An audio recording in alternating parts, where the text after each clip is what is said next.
السلام علیکم خواتین و حضرات، اب جو ناول آپ کی خدمت میں پیش کیا جا رہا ہے، اس ناول کا تعلق سقوط سقلیہ سے ہے۔ یوں تو عالم اسلام میں بہت سے سقوط ہوئے، مثلا بغداد کا سقوط، قبرص کا سقوط، عراق، شام، فلسطین اور ترکی کی کئی ریاستوں کا سقوط اور تازہ ترین مشرقی پاکستان کا سقوط، لیکن ان سب میں زیادہ ہولناک اور مہیب اندلس اور سقلیہ کا سقوط ہے۔ لیکن سقلیہ کا سقوط ایک لحاظ سے زیادہ پرہول اور تکلیف دہ ہے کہ یہاں اس سرزمین میں نصرانیت کے علم برداروں نے مسلمانوں کے اسلاف و اجداد کی قبروں تک کے نشانات بھی مٹا دیے،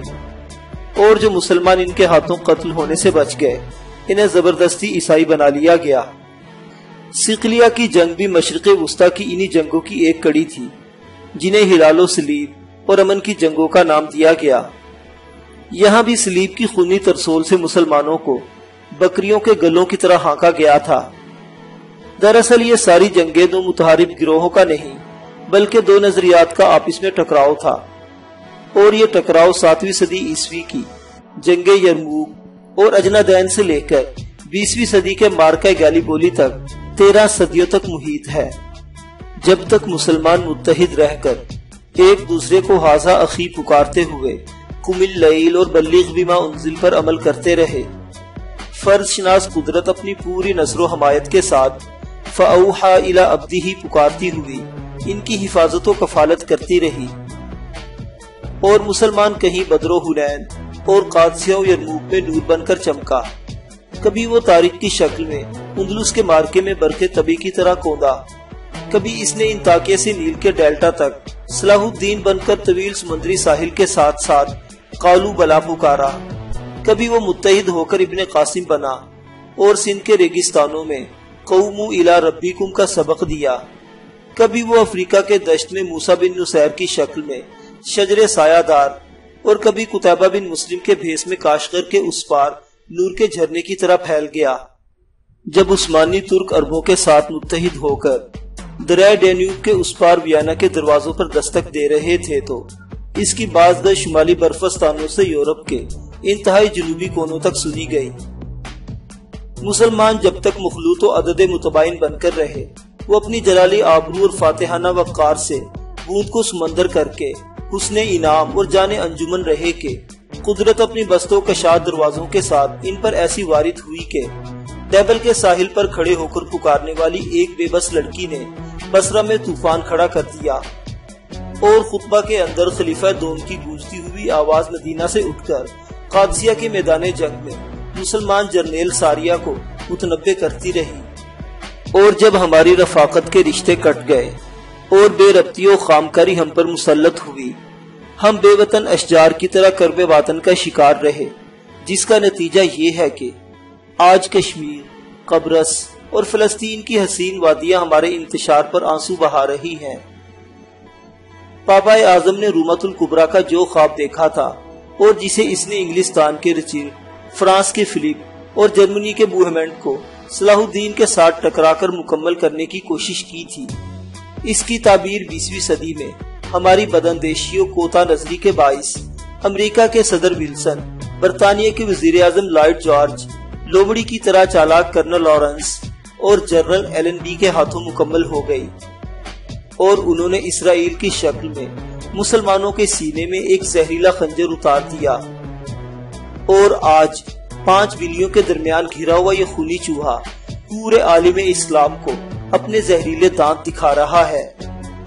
سقلیہ بھی ایک ایسی ہی سرزمین تھی جہاں مسلمان اپنے انتشار کی وجہ سے تباہ و برباد ہوئے، اور اس بدنصیب خطہ ارض کی مدد کے لیے مصر سے کوئی صلاح الدین اور افریقہ سے کوئی یوسف بن تاشفین نہ اٹھا۔ یہ ناول لکھتے وقت میرے سامنے تاریکی اور اندھیرا ہی اندھیرا تھا۔ سقلیہ کے اندر جہاں آج مسلمانوں کا کوئی نشان تک نہیں ہے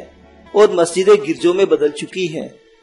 اپنی قوم کے بھیانک کھنڈرات میں بکھرے ہوئے تاریخ کے بوسیدہ اوراق اکٹھے کرنا ایک لڑائی اور مارکا تھا۔ میرے سامنے کوہ ایریکس اور جبل انٹا کی سنگلاخ چٹانوں کے اندر چھپ کر لڑنے والے مسلم چھاپا مار مجاہد بھی تھے،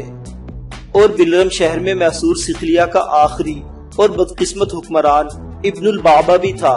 اور مجھے ان سب کرداروں سے انصاف کرنا تھا۔ صدیوں کے عبرت خیز واقعات و حادثات سے گزرنے کے بعد مسلم قوم پھر بھی نہیں سنبھلی، اور آج بھی ہم اپنے منبع مجدد عز و علا کو پسے پوش ڈال کر مایوسی کے صحرا، وقت کی تیز آندھیوں اور ادبار کے مایوس کن طوفانوں میں بھٹک رہے ہیں۔ کیا ہم اسی قوم کے فرزند باجبروت نہیں جس نے باطل کے کبر و بطر کو صحرا کے اندر ریت کے گروز کی طرح اڑا دیا اور صدیوں کے افسون بابل کو باطل کر کے رکھ دیا؟ کیا ہم انہی مجاہدوں کے صحابہ بہار نہیں ہیں جو کبھی عروس انام اور کائنات کی قسمت کے مالک تھے اور حق و باطل کے مارکوں اور رزم گاہوں میں جری، بے خوف اور بے خطر و بے غرض مجاہد کی طرح جم جاتے تھے؟ وہی خجستہ و فرخ و ایمن اسلاف جنہوں نے صلیبی زلزلوں اور تاتاری طوفانوں کا رخ اپنی مرضی و خواہش کے مطابق موڑ کر رکھ دیا تھا۔ جانے انڈونیشیا سے استنبول اور مراکش سے تاشقند تک پھیلی ہوئی مسلم قوم کب متحد ہوگی؟ کیا اس وقت جب پھانسی کا پھندا ہمارے گلے میں پیوست ہو چکا ہوگا اور ہم اپنے دشمنوں کے سامنے کھڑے اپنی قسمت کے بدترین نوشتے پڑھ رہے ہوں گے؟ ہلال و صلیب کی جنگ آج بھی جاری ہے اور اسرائیل آج بھی اپنے مغربی اور اسلام دشمن آقاؤں کی شہ پر صلیب کا ترسول بن کر مسلمانوں کے سینوں میں پیوست ہے۔ اس صلیب کی پشت کی نوک صحرائے سینا کو چیرتی ہوئی خلیج عقبہ میں دھسی ہوئی ہے۔ اسی صلیب کا دایاں بازو اردن، سر شام اور بایاں بازو لبنان کے سینے میں پیوست ہے اور خون ابھی تک رس رہا ہے۔